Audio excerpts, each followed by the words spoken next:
Sementara itu, Menteri Agraria dan Tata Ruang Republik Indonesia memberikan sertifikat tanah kepada seribuan lebih warga Bener Meriah di lapangan pacuan kuda Senggeda, Kecamatan Bukit. Dan 500 diantaranya diserahkan langsung secara simbolis oleh Menteri Agraria Sofyan Djalil.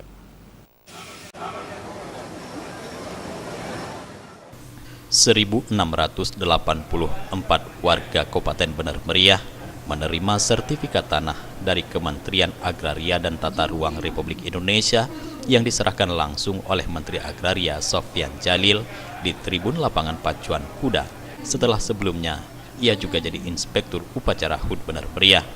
Sebanyak 500 orang warga dilakukan penyerahan secara simbolis di Lapangan Pacuan Kuda Senggeda, Kecamatan Bukit Bener Meriah, bertepatan dengan Hari Jadi Kabupaten Bener Meriah ke-15. Bener Meriah sendiri mengajukan sebanyak 2.445 orang warga untuk penyertifikatan tanah.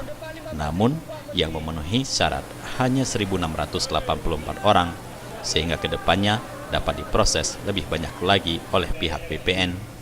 Tidak hanya sertifikat tanah warga, Kementerian Agraria juga memprioritaskan sertifikat tanah wakaf, baik milik masjid dan manasah, agar memiliki kekuatan hukum tetap. Program ini merupakan bahagian dari tindak lanjut dari program Presiden untuk membantu penyertifikatan tanah rakyat, sehingga dapat membantu proses perekonomian warga, baik itu untuk mengambil pinjaman usaha dan pengembangan perkebunan. Bapak masih banyak kan tanah yang belum bersertifikat? Masih? Alhamdulillah, berarti orang Bener Meriah adalah orang-orang kaya semua. Masih banyak tanahnya belum bersertifikat. Yang belum bersertifikat kami akan daftarkan tahun depan.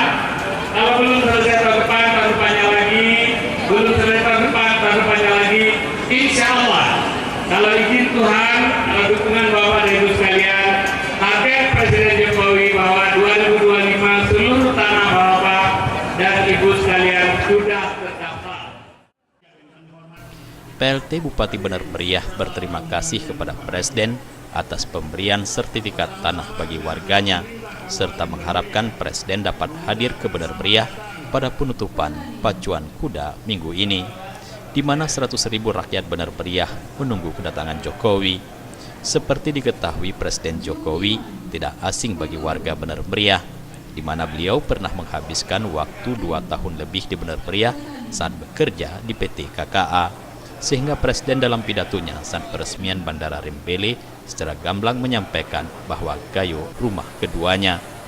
Dari Bener Meriah, kontributor CTV melaporkan.